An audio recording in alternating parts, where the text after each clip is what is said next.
주님께서 세상 오셔서 하셨던 첫 번째 설교 혹시 기억나십니까? 주님 뭐라고 설교하셨죠? 때가 찼고 하나님 나라가 가까웠으니 회개하고 복음을 믿어라 이렇게 말씀하셨어요. 주님의 설교의 첫 번째 공생에 시작하시면서 하신 설교의 제목이 뭐냐면 때가 찼고 하나님 나라가 가까웠다. 하나님 나라에 관한 설교가 주님이 하신 첫 번째 설교였어요. 여러분, 성경에 기록되어 있는 주님의 마지막 설교, 사도행전 1장에 보면 부활하신 후에 40일 동안 살아계신 확실한 많은 증거들로 제자들에게 함께 하시고 뭐 하셨다고요? 하나님 나라의 일을 말씀하셨다.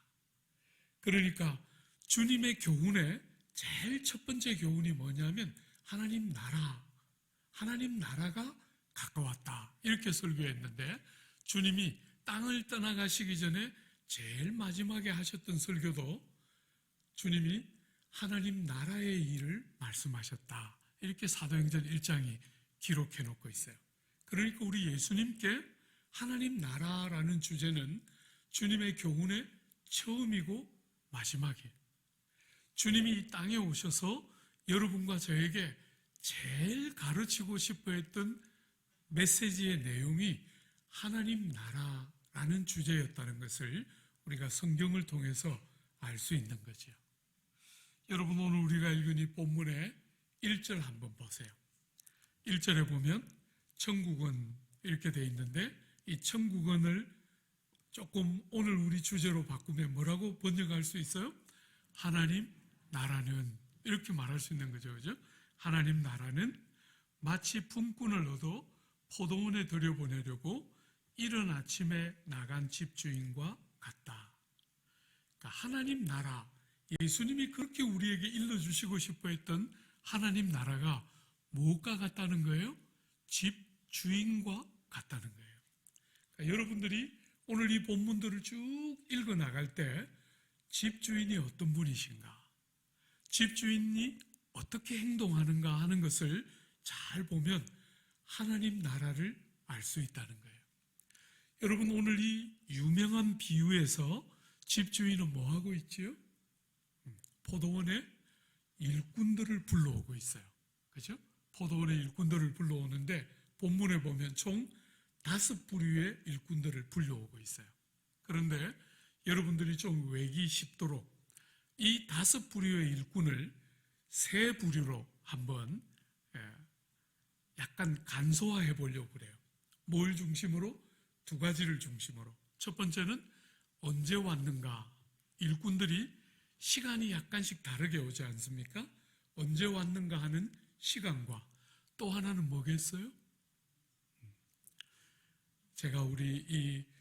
제가 부산 출신이거든요. 고등학교까지 부산에 있어서 우리 부산 문디들 경향을 잘 알아요. 대답 안 해. 대답 좀 해요. 여러분, 시간과 뭘 기준으로? 품삯, 그죠? 시간과 품삯을 기준으로 3부류의 일꾼으로 나눠볼 수 있어요. 여러분, 제일 먼저 온 일꾼은 몇 시에 왔어요? 제가 아주 좋은 질문했죠. 여러분들을 골려주기 되게 좋은 질문이에요. 오늘 본문에 보면 제일 처음에 일꾼은 몇 시에 왔어요? 그렇죠? 그렇게 되어 있죠. 그죠? 이른 아침이 몇 시였을까요? 유대인들은 해가 뜰 때 일을 시작해서 해가 질 때 일을 마쳐요. 그러면 이른 아침 하면 몇 시였겠어요? 그렇죠. 그죠? 6시. 아침 6시에 제일 첫 번째 일꾼이 왔어요. 여러분, 그 일꾼에게 품삯을 얼마로 약속하고 있죠? 2절에 보면 그가 하루 한 데나리온씩 품꾼들과 약속하여 포도원에 들여보내고, 여러분이 한 데나리온이 얼마만큼의 분량이냐면 로마가 세상을 정복하고 다스릴 때잖아요.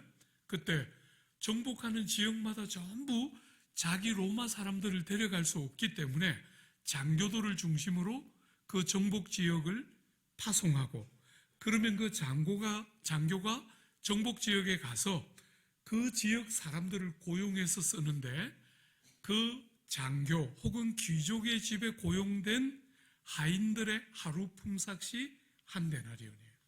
혹은 군인들 중에 로마에서부터 군인들이 다 파송될 수 없으니까 장교들이 중심으로 파송되고, 그 장교들이 현지 주민들 중에서 군인을 차출해서 쓰는데 그 군인들에게 하루 품삯으로 주는 돈이 한 데나리온이에요.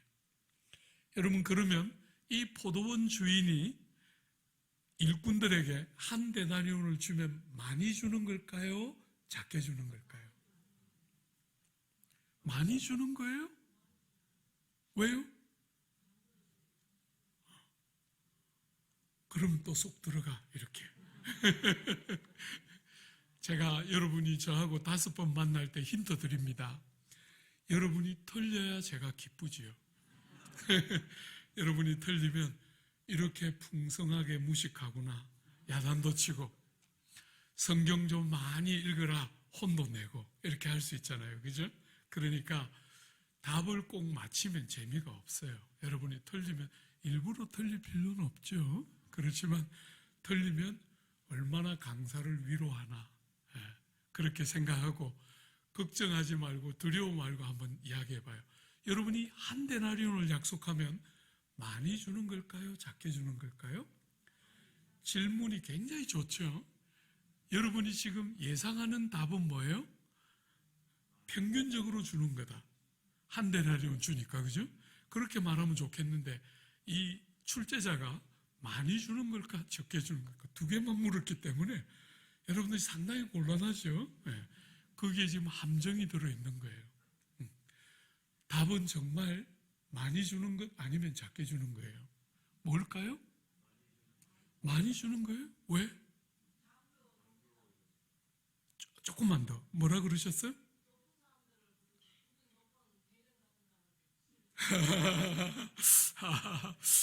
야, 굉장히 창의적인, 굉장히 창조적인 해석을 했어요. 세계적인 석학들 수준이에요. 그러나 답은 아니에요. 여러분, 많이 주는 것은 맞는데 왜 많이 주는 것일까요? 오늘 이 포도원에 오는 일꾼들은 요즘 우리말로 하면 어떤 일꾼들이죠? 비정규직 일꾼들이에요. 그죠? 하인들이나 로마의 군인으로 차출되어 있는 사람들은 정규직이에요. 오늘 우리말로 하면. 근데 이 포도원에 오늘 일하러 온 이 사람들은 비정규직이에요. 그런데 한 데나리온을 주니까 많이 주는 것이죠. 그죠? 틀림없이 많이 주는 거예요. 여러분, 두 번째 어떤 일꾼들이 오는지 한번 보세요. 여러분, 3절에 보면 또 제3시에 나가보니 장터에 놀고 서 있는 사람들이 또 있는지라. 3시면 몇 시입니까? 그러면 9시죠. 그죠? 아침 9시. 9시에 나가보니까 사람들이 또 있어요. 그래서 어떻게 하지요? 품삯을 얼마로 주기로 하는지 한번 보십시오. 4절에 그들에게 이르되 너희도 포도원에 들어가라. 내가 너희에게 상당하게 주리라 하니 그들이 가고. 여러분, 품삯이 얼마지요? 한 데나리온. 그렇게 대답해야 저를 기쁘게 하는 것이죠. 얼마지요? 상당하게 주리라, 이렇게 말했어요. 그죠? 여러분, 성경이 말하는 대로 듣고 읽어야 하는데 많은 경우에 선입견을 가지고 자꾸 읽어요. 그러지 말고 본문이 뭐라고 말하나, 여러분들이 성경이 뭐라고 말하나 하고 들어야 하죠. 그죠? 오늘 본문은 얼마를 주는지 정확한 액수는 말하지 않는데 상당하게 주리라. 네가 절대로 섭섭해하지 않도록 주겠다 하고 품삯을 약속하고 9시에 일꾼들을 또 데려왔어요. 여러분, 그 밑에 한 번만 보세요. 제6시와 제9시에 또 나가 그와 같이 하고. 여러분, 6시는 12시고 9시는 오후 3시죠. 그렇게 가서 또 일꾼들을 데려왔는데 그와 같이 했다. 어떻게 했다는 거예요? 상당하게 주리라 하고 데려왔어요.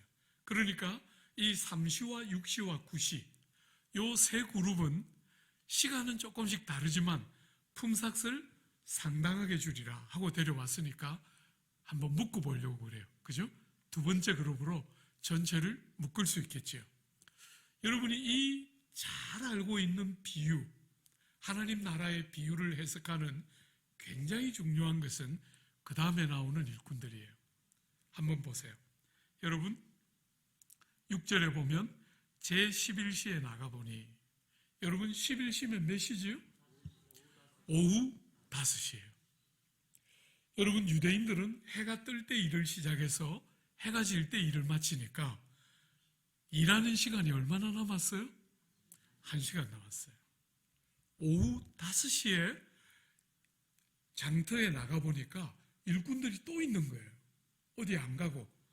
대부분의 사람들 같으면 이제는 일할 가능성이 없겠구나 하고 다 돌아갈 텐데 그 시간에도 일꾼들이 있는 거예요.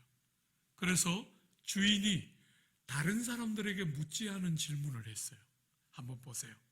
여러분 6절에 나가보니 서 있는 사람이 또 있는지라 이르되 너희는 어찌하여 종일토록 놀고 여기 서 있느냐. 여러분 정말 이상하잖아요. 1시간밖에 안 남았는데 거기에 더 있을 사람은 거의 없을 거예요. 그런데 아직까지 여전히 거기 있으니까 주인이 물었어요. 너희들은 왜 여기 종일토록 일도 안 하고 놀고 서 있느냐 이렇게 물었어요. 사랑하는 여러분, 뭐라고 대답했지요? 한번 보십시오. 7절에 이르되 우리를 품꾼으로 쓰는 이가 없음이니이다. 여러분 이 사람들은 일하고 싶은 사람입니까? 아닙니까? 너무 일하고 싶은데 일을 시켜주는 사람이 없어요. 왜 그랬을까?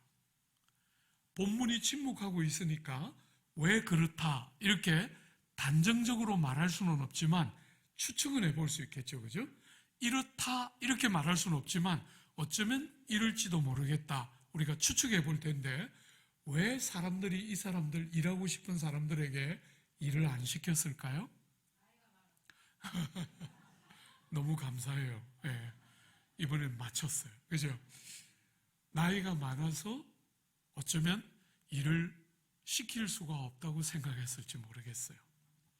여러분 제가 남서울 교회를 담임하기 전에 서울에서 제자들 교회라는 상대적으로 대단히 젊은 교회를 담임했어요.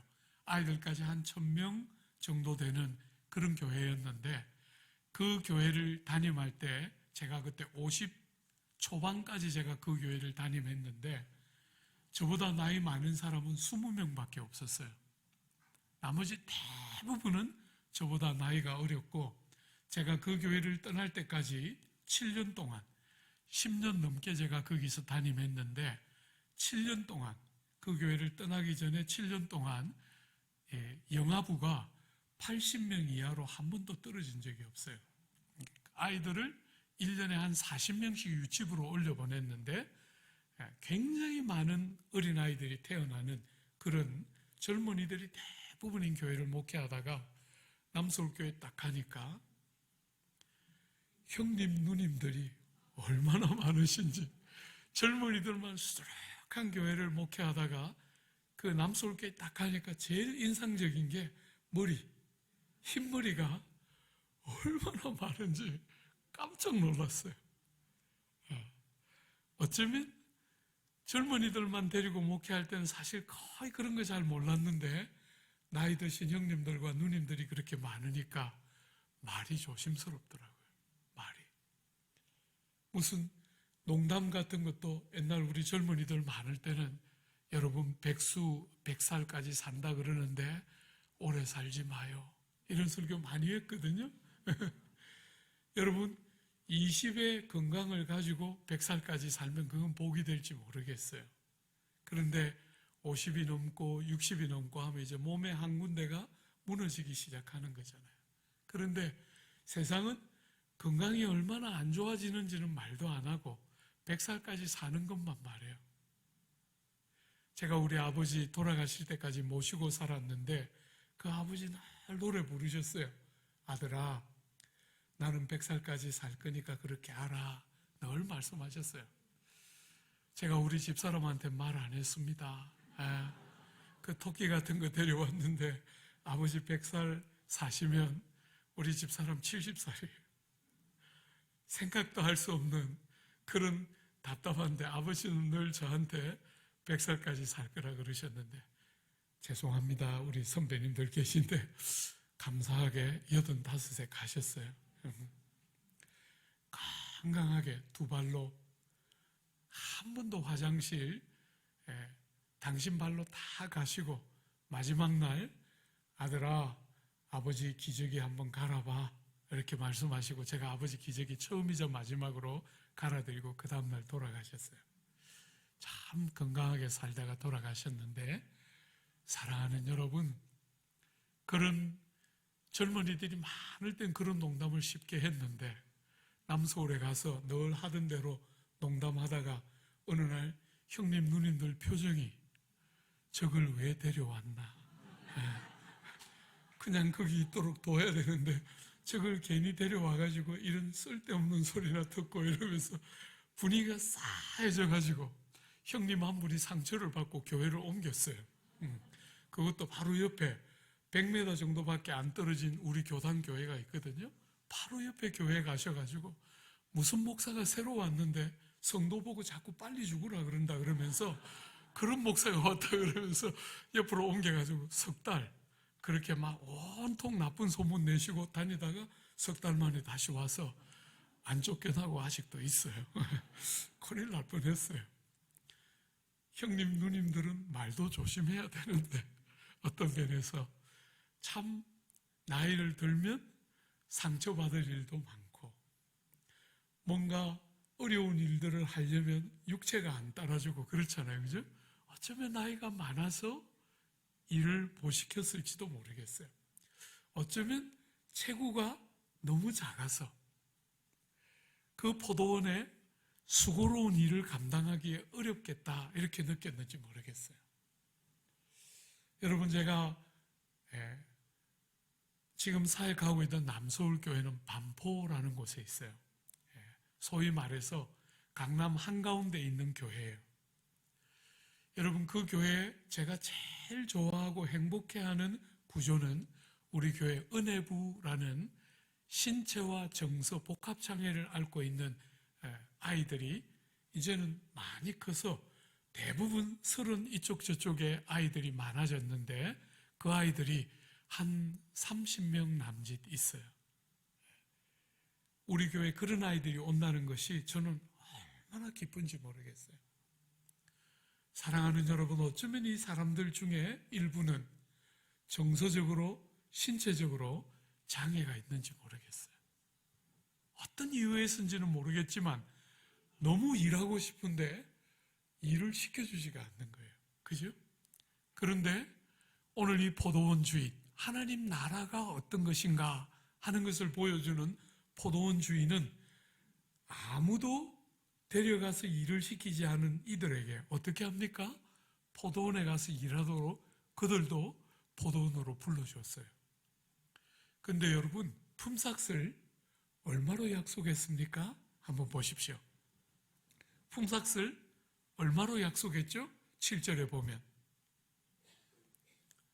품삯이 얼마입니까? 이미 우리가 학습 효과가 있어가지고 여러분이 틀려야 이럴 때 막 골려주면서 제가 이렇게 하고 싶은 말이 많은데 여러분이 이미 벌써 알아맞혔어요. 품삯이 얼마죠? 상당한 액수. 이야, 이것도 본문에 없는 것을 창의적으로 꺼냈어요. 그죠? 너무 창조적이에요, 우리 남성교회는. 사랑하는 여러분, 여러분이 이렇게 털려야 제가 하고 싶은 말이 있거든요. 제가 이렇게 조국교회를 오랫동안 섬기면서 목회로 부름받아서 이제 40년 거의 다 됐어요. 오랫동안 조국교회를 섬길 때 조국교회 성도들의 제일 약점은 성경을 안 읽는 거, 이게 첫 번째예요. 성경을 너무 안 읽어요. 나는 30년 예수 믿었다 이러는데 성경을 한 10번이라도 제대로 읽은 사람들은 진짜 만나기가 너무 어려워요.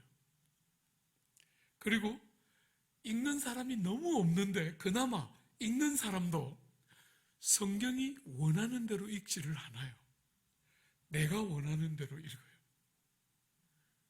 오늘 여러분들이 조금 전에 말한 것처럼 이 11시에 온 사람 품삯이 얼마인가 했더니 상당하게 이렇게 굉장히 창의적으로 해석했는데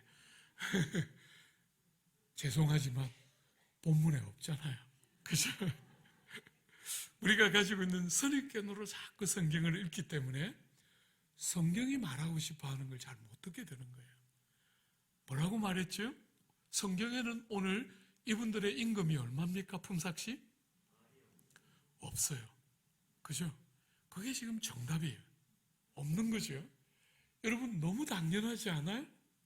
오후 5시에 누가 나를 좀 일을 시켜주지 않을까 하고 기다렸는데 아무도 일 안 시켜줬는데 1시간밖에 안 남았는데 포도원 주인이 와서 너희도 우리 포도원에 가서 일하라 이렇게 말했는데 그 중에 어떤 사람이 얼마 줄 거예요? 하고 물은 사람이 있겠어요? 아무도 없었을 거예요. 그죠? 일을 시켜만 주면 얼마나 좋을까? 이렇게 생각하면서 기다렸던 거잖아요. 그러니까 일하라 하자 묻지도 않고 달려갔을 것 같아요. 여러분 성경은 정말 기가 막힌 책이에요. 오늘 밤에 우리 여러분의 장로님 한 분하고 같이 식사하는데 장로님이 여러 번 저에게 질문하셨어요. 목사님, 목회를 할 때 어려운 일이 있을 때 어떻게 하십니까? 목회하면서 상처를 받고 좌절하고 낙심할 때 그런 걸 어떻게 풀어내시고 이겨내십니까? 우리 장로님 좀 재미없으셨을 거예요. 성경을 읽습니다. 제가 이렇게 여러분 정말 제가 이렇게 평생 목사로서 하나님께 제일 복받았다 여기는 순간이 인생의 많은 질고를 남들이 겪는 것처럼 저도 겪을 때 어떤 방식으로 바라봐도 낙심과 아픔과 고통과 상함을 면할 길이 없는데 이건 정말 피할 길이 아무것도 없구나 이런 생각밖에 안 드는데 여러분 너무 놀랍게 성경을 펴서 읽기 시작하면 한 번도 생각해보지 않은 방식, 상상도 해본 적이 없는 방식으로 똑같은 문제가 다르게 보이기 시작하는 거예요. 여러분들도 경험이 있죠, 그죠? 목사로서 내가 제일 복받았다고 생각하는 순간이에요. 많은 인생의 짐을 목사가 왜 없겠어요? 인생의 짐을 지고 사랑하기 어려운 사람들을 만나고 감당하기 어려운 형편과 처지에 처하게 될 때 어떻게 생각을 해봐도 이거는 정말 감당할 길이 없겠다 이런 생각밖에 없는데 희한하게 말씀을 열어 읽기 시작하면 생각하지 못했던 방식, 한 번도 그와 같은 방식으로 생각하거나 바라보지 않았는데 이상하게 다른 생각, 좋은 생각, 기가 막히게 하나님이 다른 계획이 있을 거다 하는 생각이 들면서 희한하게 그 막다른 골목 같은 아픈 자리를 썩 극복했던 무수한 경험들을 하면서 목회를 쭉 해왔던 것 같아요. 여기 보니까 저보다 형님, 누님들도 꽤 눈에 보이는데 여러분들의 인생길 살 때 정말 그렇지 않습니까? 여러분 보기에 제가 한 7학년은 돼 보이죠? 죄송하지만 아직 7학년은 안 됐어요. 근데 6학년은 넘었어요. 여러 해.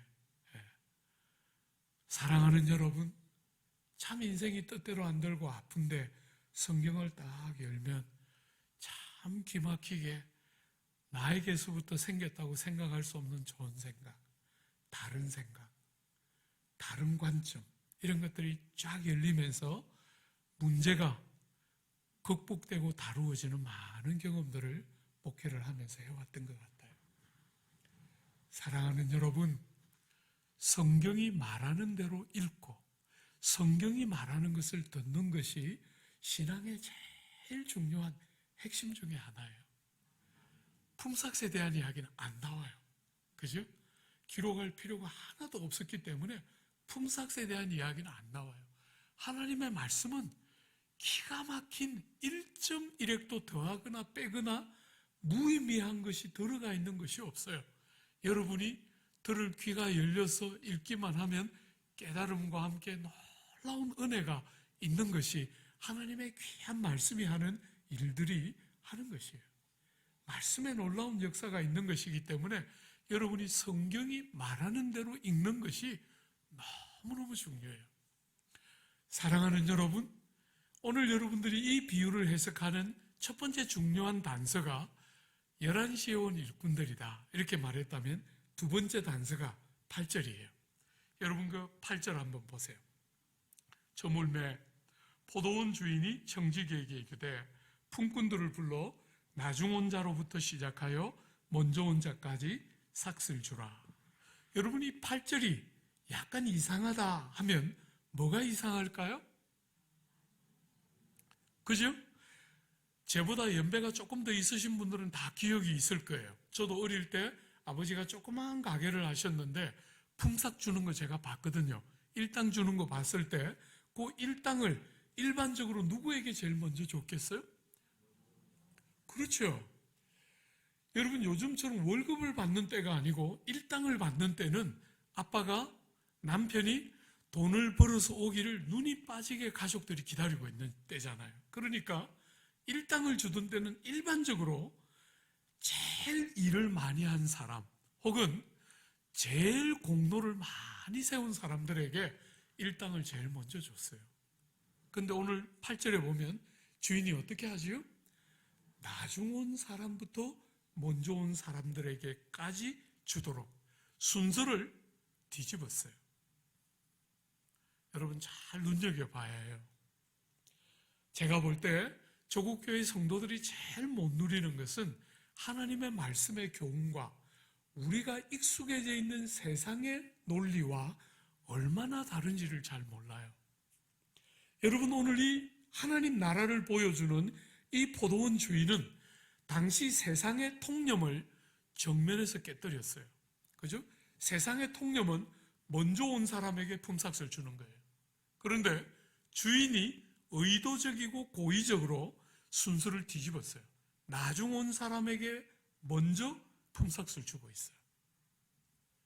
주 안에 사랑하는 여러분, 평생 40년 넘는 세월을 성경을 연구해왔던 사람으로서 성경이 얼마나 세상의 논리와 다른가, 얼마나 세상이 보편적으로 생각하는 것과 성경이 말하는 것이 얼마나 다른가, 여러분들이 그게 뭔지를 알아야 오늘 이 본문이 제대로 해석이 되는 것이죠. 그죠?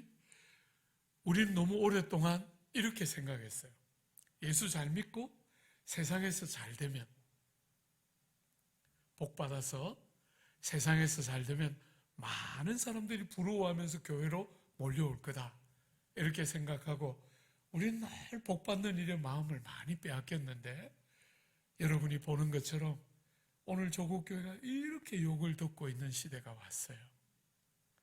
다른 것이 필요한 거죠. 그죠? 그런 논리 말고 뭐가 다른지를 말해야 되는 시대가 온 것이죠. 오늘 주인은, 하나님 나라를 보여주고 있는 주인은 정면에서 사람들의 일반적인 관습과 관례를 뒤집었어요. 정면에서. 이게 여러분들이 주목해야 될 두 번째 힌트예요. 여러분, 그렇게 나중 온 사람부터 싹쓸 주는데 오후 5시에 온, 11시에 온 사람에게 얼마를 줬습니까? 한번 보십시오. 9절입니다. 제11시에 온 자들이 와서 얼마를 받았지요? 한 데나리온을 받았어요. 여러분이 한 데나리온은 정규직 노동자가 12시간 일했을 때 받는 일당이에요. 그런데 이 비정규직이고 거기다가 오후 5시에 와서 1시간밖에 일하지 않은 사람에게 한 데나리온을 줬어요. 무려 12배가 넘는 품삯을 준 거예요. 너무 충격적인 일이 일어난 거죠. 그죠?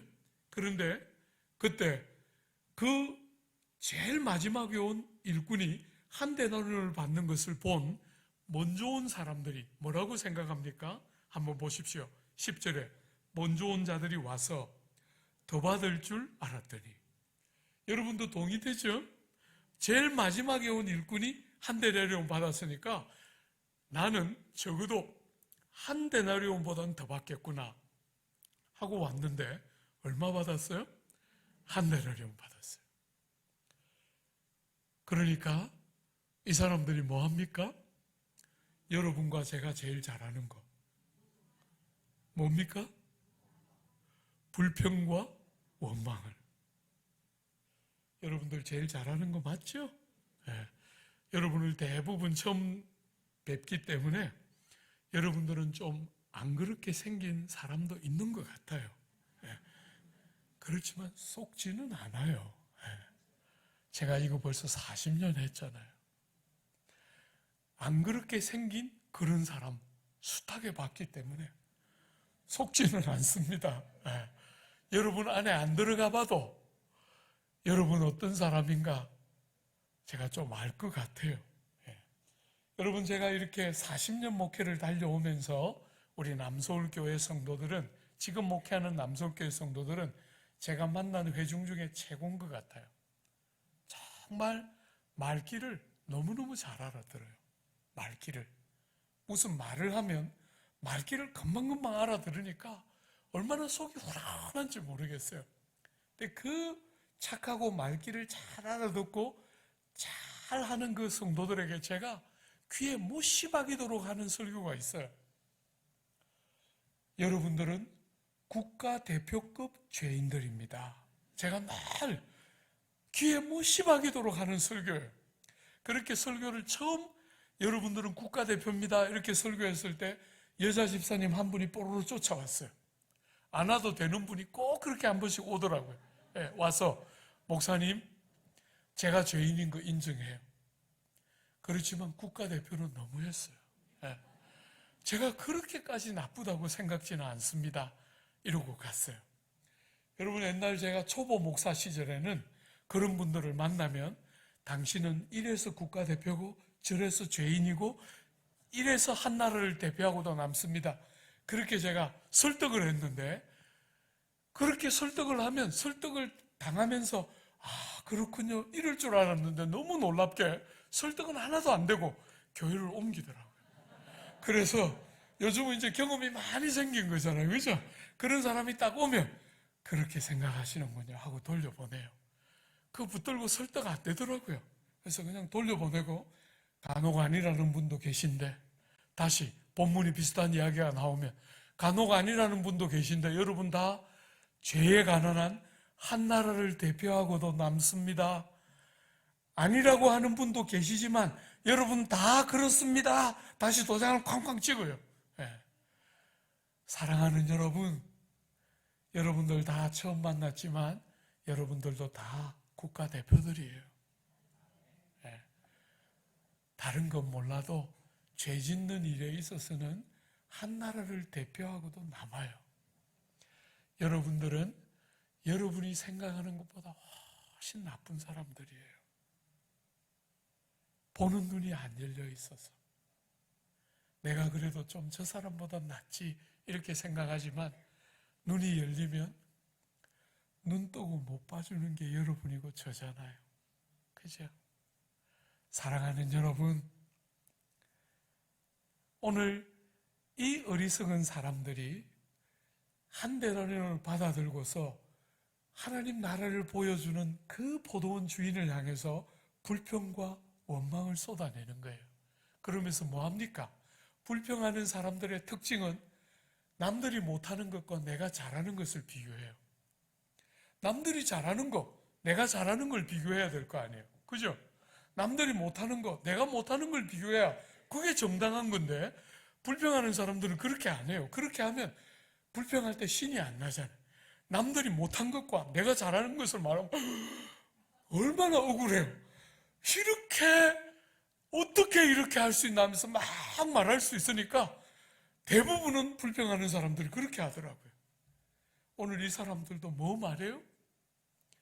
이렇게 오랜 시간, 1시간 일한 사람하고 이렇게 하루 종일 일한 나를 어떻게 같이 취급할 수 있나? 이러면서 불평해요. 저 사람은 오후 5시에 와서 해가 뉘엿뉘엿 졌는데 나는 이 유대 땅에 쨍쨍 내리쬐는 이 태양볕, 거기다 피할 그늘도 거의 없는 그 뜨거운 땅에 태양볕을 맞으면서 그 고생하면서 일했는데 어떻게 그렇게 많이 고생한 나하고 저렇게 고생도 하는 저 사람하고 똑같이 취급할 수 있나? 이러면서 막 불평을 쏟아내고 있는 거예요. 여러분, 오늘 이 비유를 해석하는 세 번째 중요한 힌트. 이렇게 불평하는 사람들에게 주인, 하나님 나라를 보여주는 주인이 뭐라고 말하는가 하는 것이 세 번째 마지막 힌트예요. 한번 보세요. 여러분 13절부터 15절 우리 같이 한번 읽어볼까요? 13절부터 15절. 이게 지금 마지막 힌트이고 본문을 해석하는 아주 중요한 힌트니까요. 한번 주목해서 같이 한번 읽어볼까요? 13절입니다. 주인이 그 중에 한 사람에게 대답하여 이르되 친구여, 내가 내게 잘못한 것이 없노라. 내가 나와 한 데나리온의 약속을 하지 아니하였느냐? 내 것이나 가지고 가라. 나중에 이 사람에게 너와 같이 주는 것이 내 뜻이니라. 내 것을 가지고 내 뜻대로 할 것이 아니냐? 내가 선함으로 내가 악하게 보느냐? 여러분 좀 어떠십니까? 13절부터 15절 불평하고 원망하는 사람들에게 말하는 주인의 말, 하나님 나라를 우리에게 보여주는 이 주인이 이 불평하고 원망하는 사람들에게 하고 있는 13절부터 15절 느낌이 좀 어때요? 마치 혹시 이런 느낌이 드는 분 계십니까? 이거 다 내 거야. 내 것 가지고 내가 원하는 대로 하는데 네가 무슨 상관이야? 혹시 이런 느낌이 약간 들어서 말은 못하고, 그래도 내가 우리 교회에서 좀 믿는다 하는 사람인데 말은 못하고 마음이 약간 불편한 분들 혹시 계십니까? 느낌이 이거 다 내 거니까 내가 내 거 가지고 내가 원하는 대로 하는데 네가 무슨 상관이야? 이런 느낌이 약간 들어서 불편한 분들이 계십니까? 사랑하는 여러분, 하나님이 여러분과 저에게 너가 무슨 상관이야? 절대로 그렇게 말 안 하지요. 그죠? 하나님은 우리를 그렇게 대하지 않으세요. 하나님은 우리의 작은 신음에도 응답하시고 꺼져가는 심지를 끄지 않으시고 상한 갈대를 꺾지 않으시는 하나님이세요. 우리에게 이거 다 내 건데 너까지 게 무슨 상관이야? 내가 원하는 대로 하는데 우리를 절대로 그렇게 대하지 않으세요. 우리의 아버지이기 때문에 우리를 그렇게 아무렇게나 취급하지 않으시지. 그런데도 왜 그런 느낌이 들까요? 오늘 본문은 정말 그런 느낌이 약간 드는 본문이잖아요. 그죠? 여러분, 왜냐하면 우리가 익숙해져 있는 세상과 오늘 우리가 보는 하나님의 나라가 다르기 때문에 낯섦과 불편함은 여러분과 저에게 익숙해 있는 어떤 것들을 깨뜨리고 있기 때문에 마치 먼저 와서 오랫동안 일한 사람에게 먼저 품삯을 줘야 할 것 같은데 정면에서 그 순서를 뒤집었기 때문에 우리가 느끼는 당황함과 불편함이 있는 것과 같이 하나님 나라와 우리가 익숙해져 있는 세상의 어떤 가치가 너무 다르기 때문에 여러분과 저에게 불편감이 느껴지고 낯섦과 불편이 있는 것은 정확한 느낌이에요. 왜냐하면 우리의 익숙한 어떤 체계와 하나님 나라는 다르기 때문이에요. 사랑하는 여러분, 조국 교회가 뭘 실패했는가? 우리가 이렇게 오늘 조국 교회가 조국 사회로부터 욕을 들을 때 저는 조국 사회가 조국 교회를 향해서 착한 일 더 많이 하고 좋은 일 더 많이 하고 더 정직하게 제대로 살아주기를, 그런 것도 아주 일정한 부분이 있겠지만 조국 사회가 조국 교회를 향하여 기대하는 것은 자기들과 다른, 믿는 사람에게 기대하는 다름이 드러나지 않기 때문에, 오늘 이 비유가 우리에게 주는 낯섦과 불편함이 우리에게 만들어내는 정말 우리의 익숙해져 있는 세상의 가치나 방식과 다른 하나님 나라의 질서가 뭔지를 깨닫지를 못하는 데서 오는 그 조국 교회의 약점이 오늘 이 조국 사회로부터 이런 많은 지탄과 손가락질을 받게 되는 너무너무 원인이 되지 않는가, 저는 그렇게 생각해요. 사랑하는 여러분, 안 믿는 사람이 원하는 거 다 원하고, 안 믿는 사람들이 가치 있게 여기는 거 똑같이 가치 있게 여기고, 믿는 사람이 뭐가 다른지 아무것도 안 드러나는 거잖아요. 그죠? 제가 이렇게 강남 한복판에서 목회를 하니까 한 번씩 성도들에게 좀 불편하게 하는 설교들을 해요. 돈, 그죠? 오늘 조국 사회에 제일 사람들이 보편적으로 제일 가치 있다, 중요하다 생각하는 것, 여러분들이 말은 못해도 다 돈이잖아요. 그죠? 그런데 예수 믿는 사람까지도 거의 비슷할 때가 많아요. 말은 못하죠. 우리가 사람들 앞에 돈이 제일 중요해 이렇게 말은 못하는데 속은 그래도 돈은 좀 있어야지. 예. 돈이 많으면 좋겠다 이렇게는 말 안 하지만 그래도 돈은 좀 있어야지, 다 그렇게 생각하는 것 같아요. 여러분, 제가 살고 있는 아파트 이름이 아크로 리브 파크 아파트예요.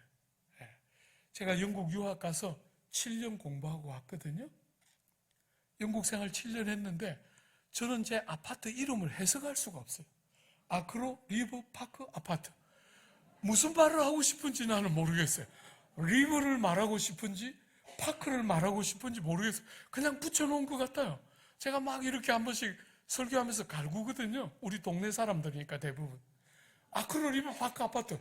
도대체 무슨 말인지 한번 해석 한번 해보라고 제가 막 이렇게 하면, 젊은 저자 집사님 한번 와서 저한테 말했어요. 아이, 뭘 그런 걸 스트레스 받고 그래요, 목사님.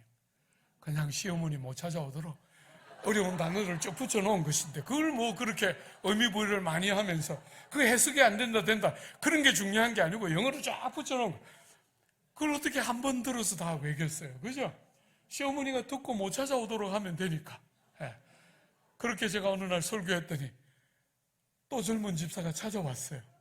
아이, 참 목사님 올드 버전 아재 개그 하고 있어요. 그건 올드 버전이고 뉴 버전이 나왔는데 요즘 그런 이야기 안 해요. 예. 그게 뭐야? 물었더니 요즘 전부 이름을 아크로 리브 파크 아파트 이렇게 안 하고 반포 아파트 이렇게 한다는 거예요. 그래? 나는 여전히 아직도 아파트마다 다 영어 쓰던데 그랬더니, 그렇게 영어를 막 붙여 쓰고 나니까 시어머니가 혼자 못 찾아오니까 시누이를 데리고 오더라는 거예요. 아유, 참 조국 사회가 이렇게 보면 참 미련해요. 참 어리석어요.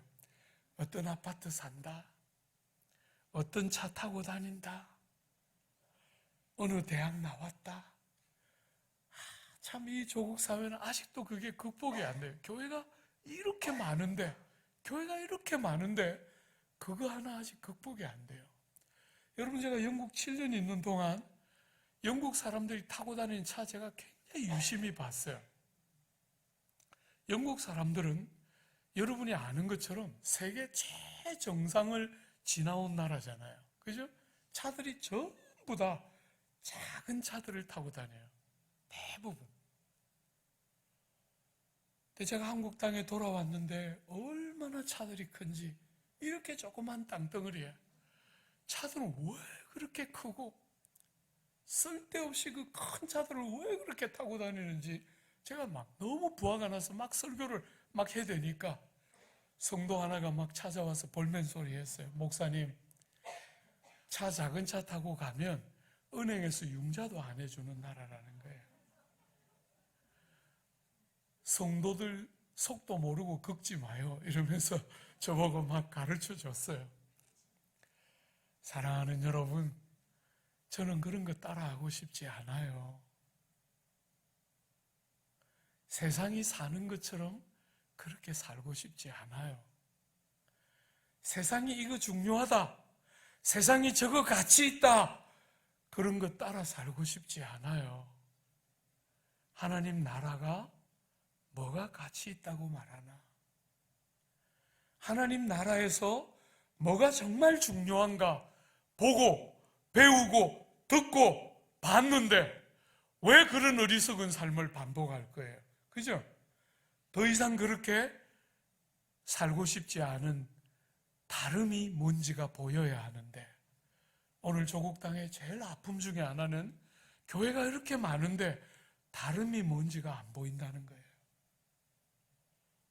세상과 똑같은 가치관을 가지고 어지간히 예수 잘 믿는 사람도 내 아들은 꼭 좋은 대학을 가야 된다고 생각해요.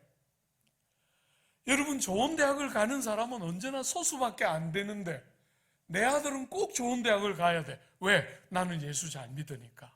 그런 게 어디 있어요? 우린 너무 샤머니즘 같이 주님을 믿는 거예요.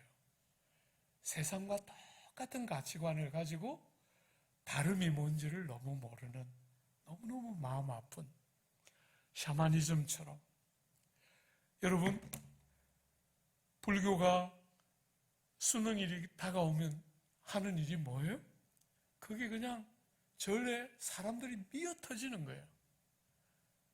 덕을 쌓고 불공을 드리고 기와장을 얹고 하면서 그냥 수도 없이 그런 일을 하는데, 교회도 다른가 한 번씩 고민하게 돼요.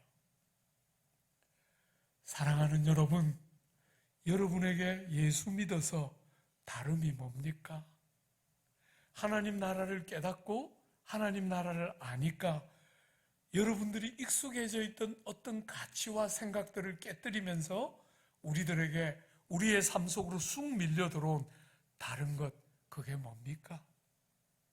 오늘 사랑하는 여러분, 이 비유를 푸는 아주 중요한 한 질문이 있어요. 여러분, 오늘 이렇게 많은 일꾼들이 불평하고 원망하는데 이 불평하고 원망하는 일꾼들이 받아야 할 정당한 몫을 받지 못한 사람이 있습니까? 없습니까? 있습니까? 없습니까? 그죠? 적어도 모든 일꾼들이 받아야 할 목 이상의 것을 다 받았어요. 모든 일꾼들이, 그 하나님의 포도원에 있는 모든 일꾼들이 받아야 할 정당한 목 이상의 모든 싹쓸, 품삯을 다 받았는데도 이렇게 불평하고 원망하고 있는 거예요. 싹쓸 정당하게 못 받은 사람은 아무도 없죠. 그죠? 한 데나리온을 약속한 사람에게 한 데나리온을 주셨기 때문에 정당한 몫을 못 받았다고 불평할 수 있는 사람은 아무도 없어요. 그런데 여러분, 어떻게 이런 일이 가능합니까? 여러분과 제가 사는 세상은 늘 불공평한 세상이잖아요.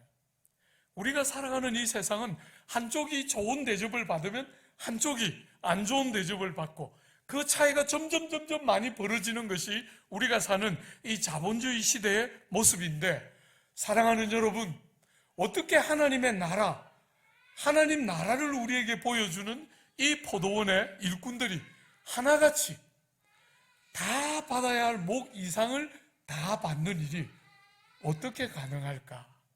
어떻게 가능할까? 여러분, 어떻게 가능하죠? 누가 손해를 보고 있습니까?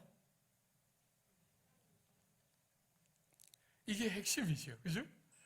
어떻게 모든 일꾼들이 정당한 목 이상을 받는 일이 일어났을까? 누가 손해를 보고 있는 거죠? 주인이 손해를 보고 있는 거잖아요. 오늘 내 것을 가지고 내가 마음대로 하는데 내가 선함으로 나를 악하게 보느냐, 이렇게 말씀하실 때 핵심이 뭐예요? 너희들이 무슨 상관이야, 내 마음대로 하는데, 이런 뜻이 아니고 내가 제일 많이 희생하는 거잖아요. 그죠? 정당한 몫을 받을 수 없는 사람에게 많은 몫을 주고, 손을 움직여서 정당하게 노력한 사람에게 모자라지 않게 정규직 노동자들이 받는 몫을 줄 때, 그것은 주인이 제일 많이 희생하면서 생긴 다른 질서잖아요. 우리가 익숙한 질서는 뭡니까? 노동자들은 고생해도 주인은 손해보지 않아요. 그죠? 그게 우리가 살아가는 세상의 질서예요. 그래서 사람들은 하나같이 전부 다 왕이 되고 싶어 해요. 사장이 되고 임금이 되고 높은 자리에 가고 싶어 하는 이유는 하나같이 밑에 있는 사람들은 손해를 볼 수 있어도 위에 있는 사람들은 손해를 안 보는데, 하나님 나라를 보여주는 이 포도원 주인이 여러분과 저에게 가르치는 하나님 나라는 어떤 나라입니까? 주인이 제일 많이 손해보고 희생해서 종들이 받아야 할 정당한 목 이상의 목들을 다 누리게 하는 나라가 하나님 나라인 것이. 세상과 얼마나 가치가 다른지 한번 보십시오. 사랑하는 여러분, 저는 목회자로서 평생을 성경을 연구하며 달려온 목회자로서 교회를 볼 때 제일 마음 아픈 것은 세상과 다른 질서가 교회 안에 드러나지 않는 것이 제일 마음 아파요. 교회는 세상과 다른 질서가 교회를 통치하고 교회에 가득해야 그게 진짜인데, 그래서 어떤 사람이 교회 안에 딱 들어와도 이게 뭔가, 왜 이 사람들은 이런가 하는 다름이 느껴져야 핵심인데, 우린 지금 그것을 잃어가고 있는 것이에요. 너무너무 중요한 교회를 교회되게 하는 핵심과 중추들이 자꾸 무너지고 있는 것이죠. 오늘 사랑하는 여러분, 여러분이 아시는 것처럼 성경이 힘주어 말하고 있는 메시지가 뭡니까? 하나님이 아들 하나님을 우리를 위하여 세상에 보내셨다. 여러분과 저를 위해서 아들 하나님이 십자가에 달려 대신 돌아가셨다. 그 이야기가 성경에서 그렇게 힘주어 말하는 메시지의 핵심인 거잖아요. 그죠? 그게 다 무슨 이야기를 하는 겁니까? 오늘 본문 방식으로 말하면 아버지 하나님이 제일 많이 손해보는 거죠. 그죠? 당신이 희생하고 당신이 하나밖에 없는 아들 하나님의 생명을 주심으로 누구를? 수에 칠 가치도 없는 여러분과 저를 위해서, 우리의 생명을 위해서 아들의 생명을 아끼지 않고 희생하고 대가를 지불함으로 우리 같은 것을 살렸다. 이것이 복음이, 기독교가 하고 있는 메시지의 심장인 거죠. 근데 우리는 얼마나 오랫동안 예수 믿어서 내가 복받고 예수 믿어서 내가 잘되고 우리 이런 이야기만 늘 했던 거잖아요. 내 자식 잘되고, 요즘은 이제 형님 누님들이 많아지니까 내 손주 잘되고, 우리 누님들 형님들 부탁합니다. 손주 아무도 관심 없어요. 여러분 빼고는. 제발 여러분 교회 와서 다른 성도들에게 손주 이야기 좀 그만해요. 손주 이야기 한 번 할 때마다 5만 원씩 주고 해요. 네. 아무도 관심 없습니다. 여러분 손주에게. 그런데 막 입만 열면 막 말하고 싶어서 견딜 수가 없어. 우리 손주가 있잖아. 네. 죄송하지만 안 듣고 싶은데요. 이렇게 말해도 또 조금 있다가 이번에 있잖아. 어디 들어갔어. 말하고 싶어서 견딜 수가. 왜 그래요? 가난하고 아픈 사람들이 얼마나 아픈데 교회 와서 세상하고 똑같은 이야기 왜 그렇게 듣게 해요? 마음 둘 곳이 없는 그분들이 와서 세상 어디에도 발견하지 못했던 종기와 영광과 아름다움과 사람을 외모를 따라 차별하지 않는 한 영혼을 천하보다 귀하게 여기면서 그 한 영혼이 신분이 어떠하든지 지위가 어떠하든지 배움이 어떠하든지 집이 어디에 있든지 차를 뭘 타고 왔든지 아무 관심이 없이 한 영혼이 천하보다 귀하게 여겼던 그 예수의 마음을 가지고 누구든지 예배당 문을 열고 들어오는 그 영혼이 천하보다 소중한 사람처럼 그렇게 영혼들을 대하고 바라보고 소중히 여기고 세상 어디에서도 경험하지 못했던 존귀와 영광과 부요가 뭔지를 경험하도록 예배당에 와서 사람들이 그런 게 뭔지를 알도록 그렇게 도와야 그게 교회잖아요. 여러분, 제가 죄송합니다. 여러분, 초면인데 좀 기티가 나지요? 서울에서 40년 목회했으니까, 그죠? 그리고 강남에 여러분 교회보다 조금 더 큰 교회 하니까 귀티가 좀 안 납니까? 저기 충무동 출신이에요. 고등학교까지 거기서 살았는데 아버지 어머니가 5살에 이혼했어요. 그래서 누님 하나 저 둘 있는 집안인데 이혼하면서 누님은 엄마 따라가고 저는 아버지 손에 홀아버지 손에 평생 컸어요.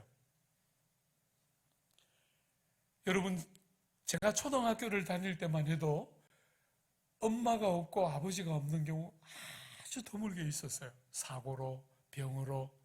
우리 집처럼 이혼해서 없는 경우는 정말 드물었어요. 그죠? 그랬는데 이혼해서 결손 가정에서 찌질이도 가난하게 컸어요. 너무너무 영혼이 상하고 아프도록 아버지 어린 시절에 정말 미워하면서 그렇게 컸어요.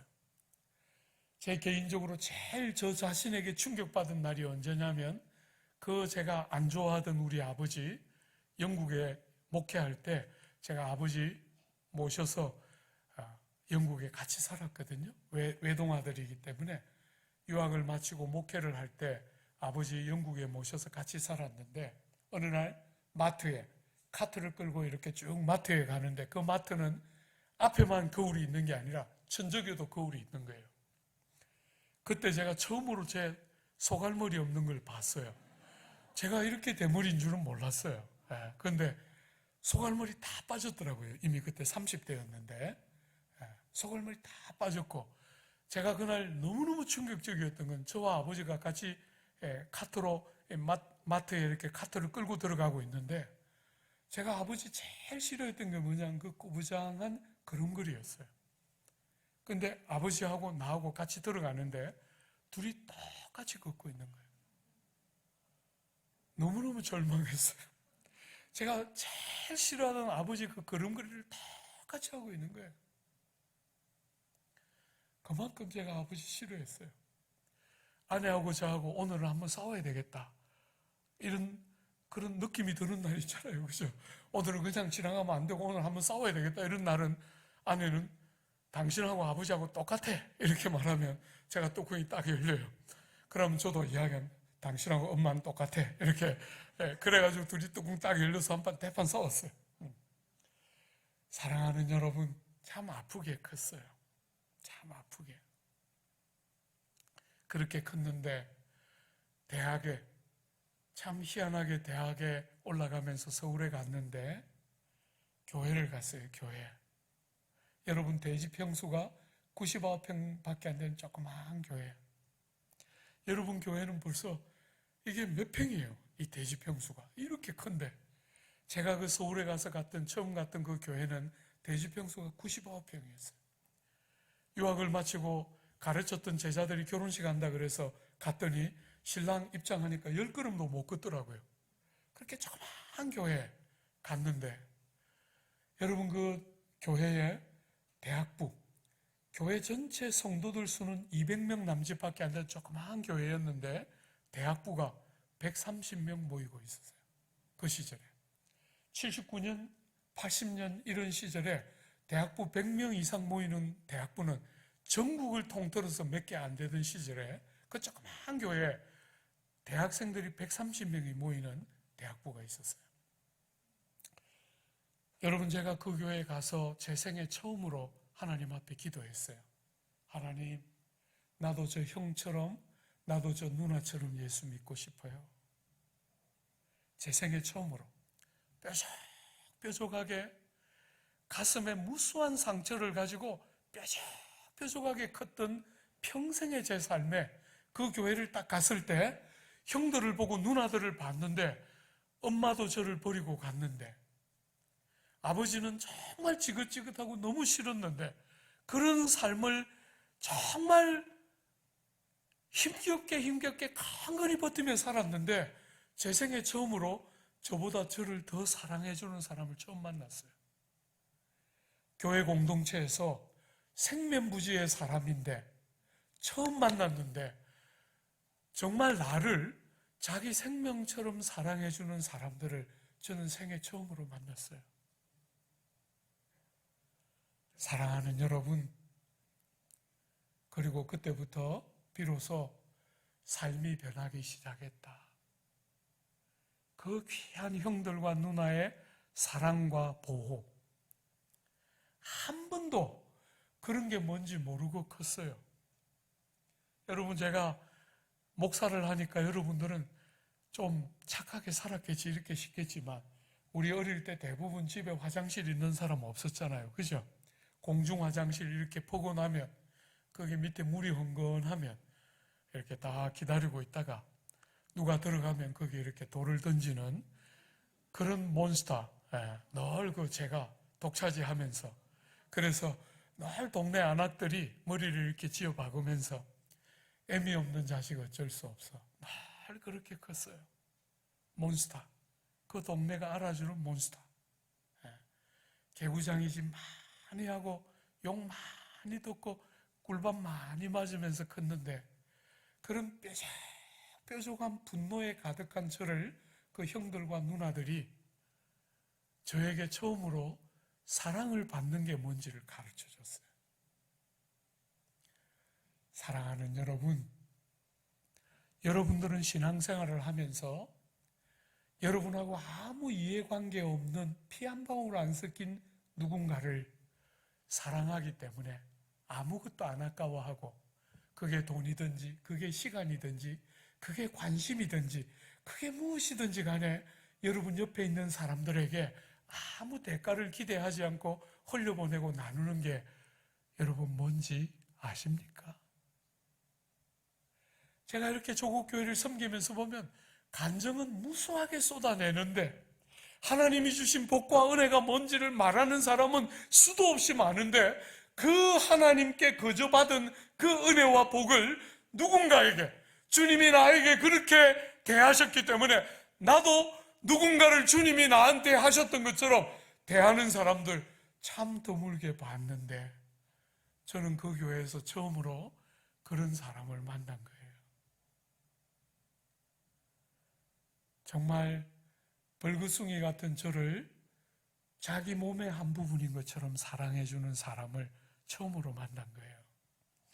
제가 2년 교제하고 미국 유학 갔던 선배를 잊을 수가 없어요. 여러분, 그 형님은 저에게 생명의 은인과 같은 분이고 그분 때문에 저는 얼굴 한 번도 본 적이 없지만 그분이 제가 다녔던 그 교회 선배님이기 때문에 그분 찾으러 그 교회 갔던 거예요. 그리고 정말 저를 얼마나 사랑해줬던 여러분 중에 한 분이에요.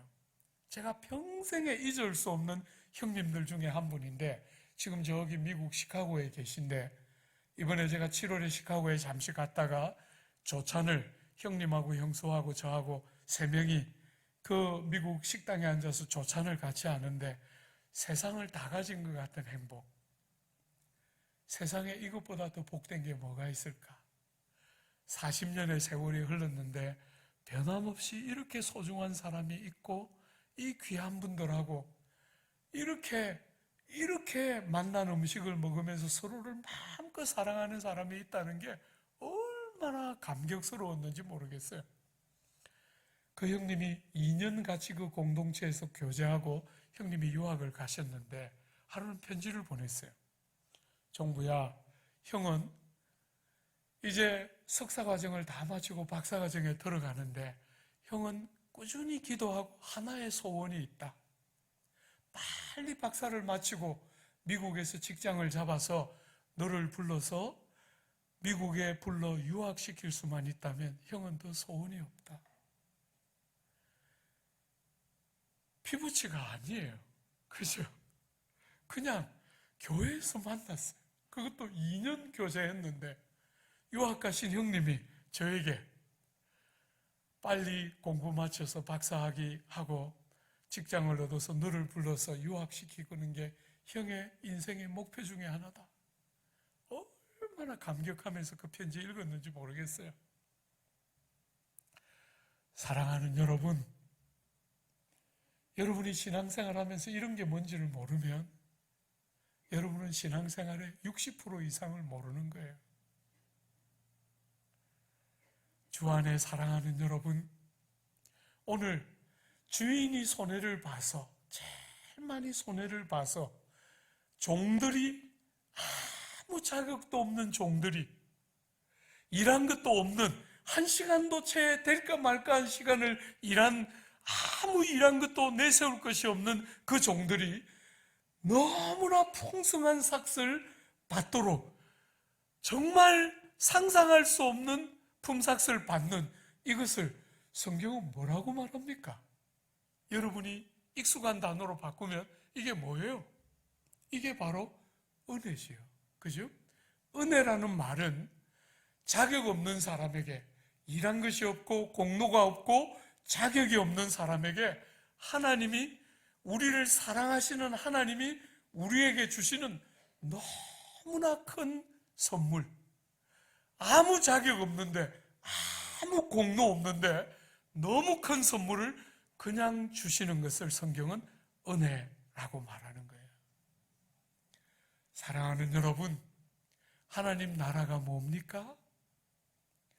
여러분의 자격에 근거해서 일한 대로 삭을 주는 나라가 아니라 주인이 우리를 위하여 아무것도 아끼지 않고 아들 하나님까지 다 생명 주어가며 우리를 건졌기 때문에 그분의 많은 희생에 근거해서 자격 없는 여러분과 저에게 뭐가?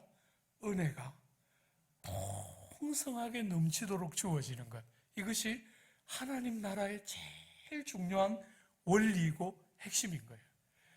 여러분 로마서 5장에 보면, 복음을 잘 담고 있는 그 로마서 5장에 보면 여러분이 예수 믿기 전에 여러분의 삶이 어떤 것과 예수 믿고 난 후에 여러분의 삶이 어떤 것인지를 한 절, 5장 21절 한 절이, 그 한 절 안에 두 개가 이렇게 딱 대조되어 나타나요. 여러분이 예수 믿기 전에는 어떻게 살았지요?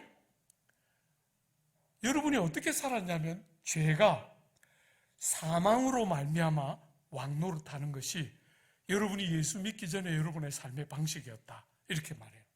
그런데 여러분이 예수를 딱 믿고 나면 그때 어떤 삶으로 바뀌느냐면 은혜가 의로 말미암아 왕노릇하는 새로운 질서 안으로 들어가는 거예요. 사랑하는 여러분, 저는 오늘 밤에 여러분들에게 여러분이 예수를 믿었는가 이렇게 묻고 싶지 않아요. 저는 여러분들이 예수를 믿는다 할 때 주님이 이 땅에 오실 때 하나님 나라를 가지고 오셨고, 그 주님이 가져오신 하나님 나라는 세상 나라와 달라서, 세상은 학벌이 어떤 건가, 돈을 얼마나 벌었는가, 사회적인 지위와 신분이 어떤 것인가, 이런 것을 가지고 사람들을 아무렇게나 차별하고 아무렇게나 평가하는 것이 세상의 질서지만, 하나님 나라는 여러분과 저를 그런 눈으로 보지 않고 은혜로, 아무 자격 없는 우리에게 너무 큰 선물을 거저 주시는 은혜가 왕노릇하면서 다른 질서를 여는 이 하나님 나라 안에 들어와서 사는 것이 무엇인지 아는지를 묻고 싶어요. 형들과 누나들이 저에게 보여준 게 그런 거잖아요. 그죠? 아무것도 아까워하지 않고 엄마도 못하던 일을, 아버지도 못하던 일을 그분들이 저에게 하신 거죠. 뾰족해서 분노가 가득한 제 삶에, 아까 우리 장로님도 저보고 그러시더라고요. 얼굴이 참 잘 웃어서 좋다고. 그 형들과 누나들을 만나기 전까지는 그렇게 살아보지 못했어요. 그냥 주변에서 여러분들이 보는 무수한 사람들처럼 분노하고 억울해하고 왜 나는 엄마가 없나. 주변의 친구들 보면 좋은 건 전부 다 이모들이 사줬더라고요. 나는 고모가 둘이나 있는데 별 보탬이 안 되고, 이모는 없는 거예요. 엄마가 없으니까 이모는 당연히 없는데, 엄마 없는 건 참겠는데 이모 없는 건 못 참겠더라고요. 선물을 안 사주니까. 사랑하는 여러분, 참 그렇게 컸는데 참 너무 억울하고 왜 남들은 다 있는데 나는 없을까 이렇게 생각했는데, 형들을 만나고 누나들을 만났을 때 처음으로 너무너무 정말 예수 믿는 것이 이런 것이라면 나도 형들처럼 누나들처럼 예수 믿고 싶다. 수도 없이 기도했던 것 같아요. 여러분, 제가 그 전에 교회 다닐 때는 예수 잘 믿는 사람 둘 중에 하나더라고요. 눈이 째졌거나 목이 쉬었거나. 예수 잘 믿는다는 사람 다 그 둘 중에 하나더라고요. 눈이 째졌거나 목이 쉬었어. 기도를 얼마나 했는지 목이 다 쉬었는데 가까이 가고 싶지는 않더라고요. 눈이 다 째졌어. 왜? 남 판단만 하느라. 남 판단 실컷하고 남 안 좋은 일 실컷하고 자기를 봐야 되는데 자기는 안 보고 그런 사람들만 실컷 보다가 서울 딱 갔는데 그 교회에서 처음으로 본받고 싶은 사람 봤어요. 형들이 만난 주님, 형들이 믿는 그 기독교 믿고 싶더라고요. 사랑하는 여러분, 저는 여러분들이 그게 뭔지 알기를, 저를 아는, 제가 이렇게 한 번씩 교회를 다녀보면 저를 아는 사람들이 요즘 농담 삼아 이렇게 말해요. 요즘 우리 교단교회, 여러분 교회나 저는 같은 교단에 속해 있는데 요즘 우리 교단교회는 내수동 마피아들이 다 해먹는구나. 제가 자란 그 교회가 내수동 교회예요. 그 내수동 교회 출신들을 내수동 마피아 이렇게 불러요. 오정현 목사가 그 교회 출신입니다. 오정호 목사, 송태근 목사, 박승규 목사, 이관영 목사, 무수한 지금 오늘 조국교회를 섬기는 무수한 좋은 일꾼들이 그 공동체 안에서, 그 조그만 공동체 안에서 무수한 일꾼들이 배출됐어요. 그럴 수밖에 없잖아요. 예수 믿는 게 뭔지가 그렇게 선명하게 드러나는 교회에 일꾼이 안 크는 게 가능하겠어요? 오늘 코로나를 지나면서 모든 조국교회의 화두는 다음 세대예요. 근데 여러분, 다음 세대를 어떻게 길러냅니까? 어떻게 하면 다음 세대가 기르지요? 사랑하는 여러분, 그 조그만 예배당에 에어컨도 없는 시대에 선풍기도 없이 그 조그만 공간에 130명이 빠글빠글 앉았다고 한번 생각해봐요. 그런데도 거의 매주 새가족들이 안 온 주가 거의 없었어요. 다른 것이 뭔지가 깨달아졌기 때문에 사람들이 거의 한 주를 거르지 않고 새가족들이 매주 왔던 교회가 그 교회예요. 주 안에 사랑하는 여러분, 여러분 안에 은혜가 통치하는 다른 질서, 전부 힘의 논리, 돈의 논리, 성공의 논리, 재능의 논리, 집안의 논리, 전부 그런 것들이 팽배한 이 조국 땅에 여러분들의 공동체 안에 젊은이들이 딱 왔는데 이게 뭘까? 왜 이 교회는 다를까? 하는 것들이 느껴지면 젊은이들은 생명 걸고 와요. 사랑하는 여러분, 오늘 시간이 좀 많이 갔는데 금방 마무리할게요. 오늘 이 비유는 여러분들이 눈치 빠른 분들은 벌써 눈치를 챘겠지만 제가 오늘 읽은 본문을 다 다루었는데 의도적이고 고의적으로 하나를 빼놓고 있어요. 뭘 빼놓고 있지요? 제일 앞에 절과 제일 마지막 절을 빼놓고 있어요. 우리가 지금까지 다루었던 이 비유는 이 제일 앞에 나오는 말과 제일 뒤에 나오는 바로 이 교훈을 강조하기 위한 비유예요. 그러니까 여러분 제일 앞에 있는 말이 뭐죠?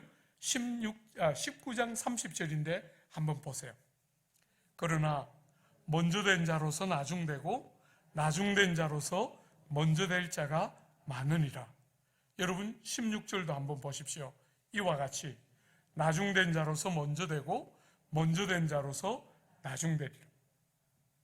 사랑하는 여러분, 여러분이 외기 쉽도록 바꾸면 많은 첫째들이 꼴찌가 되고 많은 꼴찌들이 첫째가 되는 것이 하나님 나라에서 일어난다는 거예요. 여러분이 볼 때 세상의 눈으로 보면 저 사람은 틀림없이 철저야 이렇게 생각되는데 하나님 나라에 딱 가서 열어보면 꼴찌라는 거예요. 세상 사람들의 잣대로 볼 때는 저 사람이 첫째라고 생각하는데 하나님 나라의 원리로 보면 그 사람이 꼴찌예요. 사랑하는 여러분, 아무도 주목하지 않고 저 사람은 있으나 없으나 해 꼴찌야 이렇게 생각했는데 하나님 나라에 가보니까 첫 번째로 제일 귀한 사람이었다는 거예요. 이게 하나님 나라에 이런 일이 많이 일어난다는 거예요. 오늘 사랑하는 여러분, 여러분은 첫째 같은 꼴찌입니까? 아니면 꼴찌 같은 첫째입니까? 어떻게 알 수 있을까요? 여러분이 죽고 나서 알 수 있다. 성경은 그렇게 무책임한 책이 아니에요. 여러분 어떻게 알 수 있을까요? 두 가지. 오늘 비유는 한 가지만 말하지만 20장에 또 다른 한 본문이 나오는데 두 가지 보면 알 수 있다는 거예요. 여러분이 지금 첫째 같은 꼴찌인지 꼴찌 같은 첫째인지 여러분들을 분별할 수 있는 두 가지 중요한 기준이 있다는 거예요. 여러분 오늘 비유를 가지고 여러분이 추론해 보면 뭘 보면 되겠어요? 여러분의 입에 어떤 말이 나오는지를 보면 된다는 거예요. 그죠? 불평하고 원망하고 분노하고 살아가는지 아니면 감격하고 어떻게 나 같은 것에게 주인이 이렇게 하실 수 있을까? 감격하고 감사하고 기뻐하고 노래하는지 보면 된다는 거예요. 이게 첫 번째 기준이죠. 그죠? 두 번째 기준 한 번만 보십시오. 여러분 20장 25절부터 28절까지 25절부터 28절까지 우리 한번 한 절씩 같이 한번 교독해 볼까요? 예수께서 제자들을 불러다가 이르시되 이방인의 집권자들이 그들을 임의로 주관하고 그 고관들이 그들에게 권세를 부리는 줄을 너희가 알거니와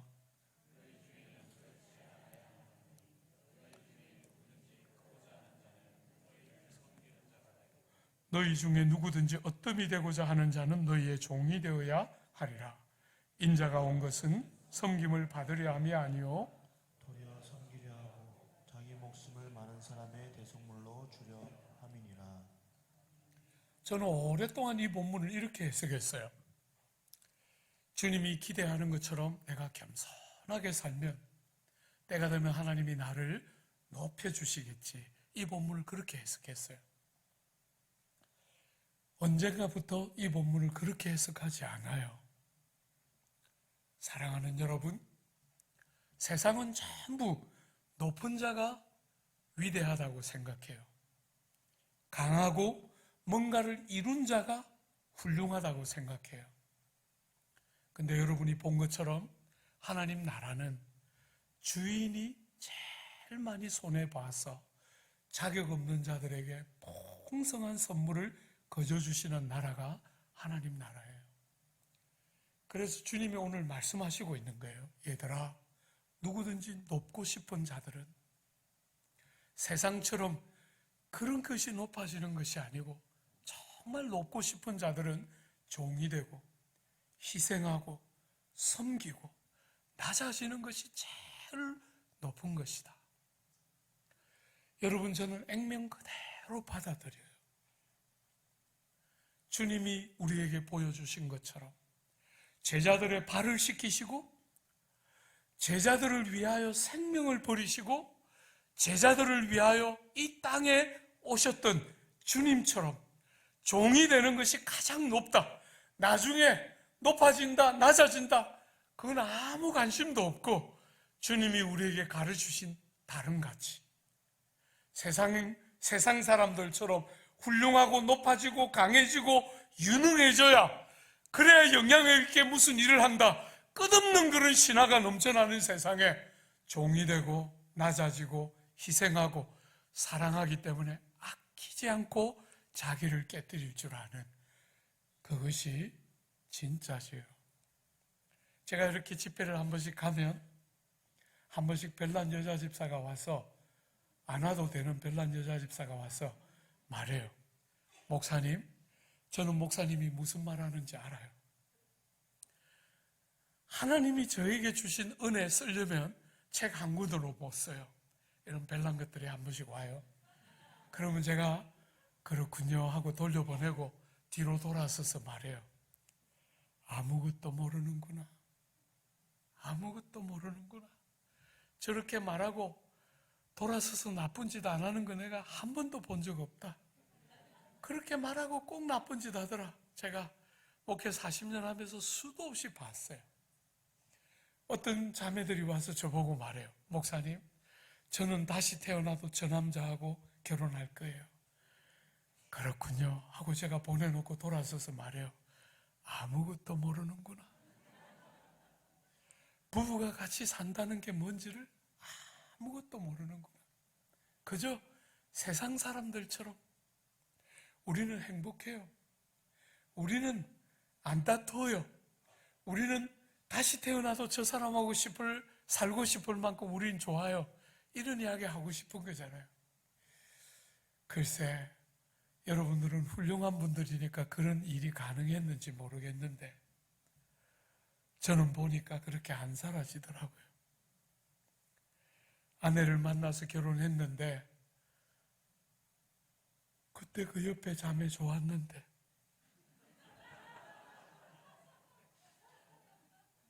고민되더라고요. 한 번씩. 사랑하는 여러분, 맞추어 사는 게 얼마나 어려운지.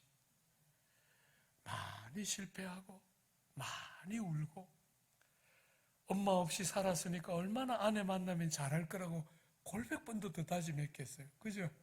그런데 만났는데 사랑할 실력이 하나도 없는 거예요.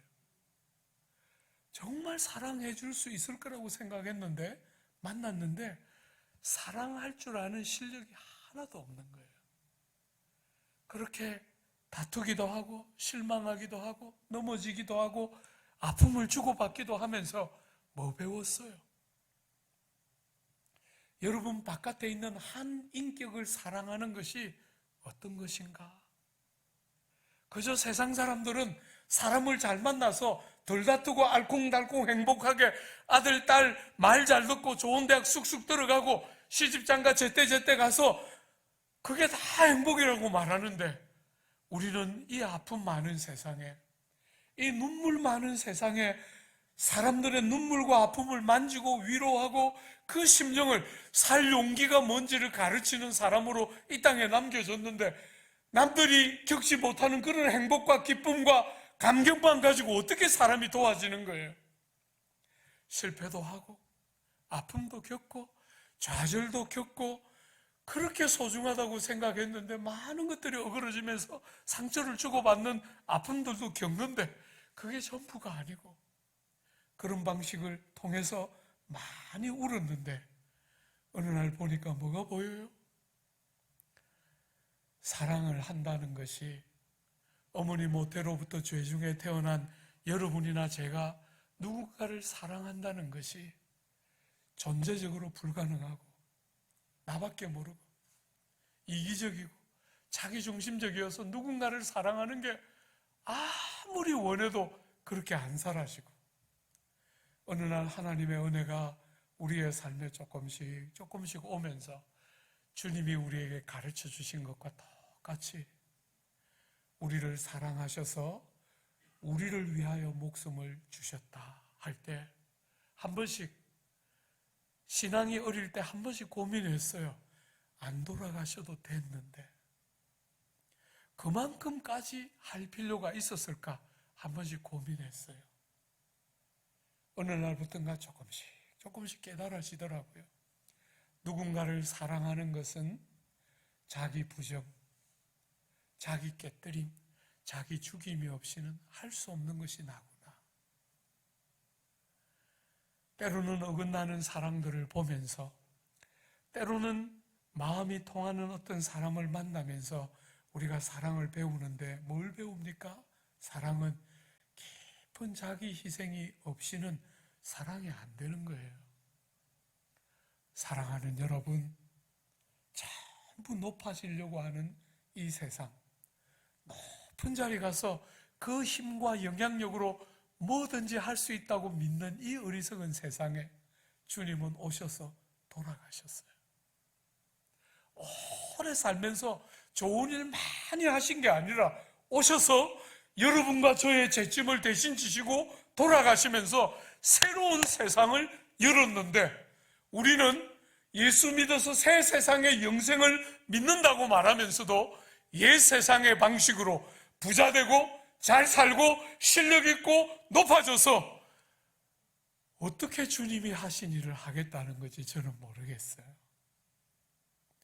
누군가를 참되게 사랑하면, 여러분을 희생하지 않으면 바른 사랑은 안 되는 거잖아요. 사랑하는 여러분, 주님이 우리를 위하여 생명 주시면서 열었던 은혜가 통치하는 다른 질서를 경험했던 것처럼 여러분과 제가 이 땅에 높아져야 한다고 생각하는 이 땅에 종이 되고 섬기고 희생함으로 은혜가 통치하는 새로운 질서를 아는 백성들처럼 여러분들이 많이 모일 때마다 누가 먼저라 할 것이 없이 종이 되고 다른 사람의 발을 씻기고, 직분자들이 세워지고 일꾼들이 세워질 때마다 그게 무슨 신분인 것처럼, 그게 무슨 지위인 것처럼 생각지 않고 하나같이 일을 위하여 일꾼이 되라고 세운 줄 알고 그 맡기신 일을 가지고 사람들을 섬기고 영혼들을 세우고 영혼들의 아픔을 매만지고 그들이 세상에서 당하는 무수한 천대와 멸시들을 여러분을 딱 만날 때 종기를 회복해내고 세상에 아무도 가르쳐주지 않았던 제대로 된 사랑이 어떤 것인지를 경험하면서 생이 변화되는, 사람의 삶을 바꾸어내는 공동체, 여러분 남성교회가 그런 교회가 되어주시기를, 그렇게 여러분 한 사람 한 사람이 변화되면서 여러분의 다음 세대가 길러지고 준비되어서 다가오는 세대의 조국 교회를 섬기는 오늘 우리 내수동 교회처럼 여러분의 교회가 그렇게 은혜의 통로로 도구로 사용되는 복된 은혜 풍성하시기를 기대하고 축복합니다.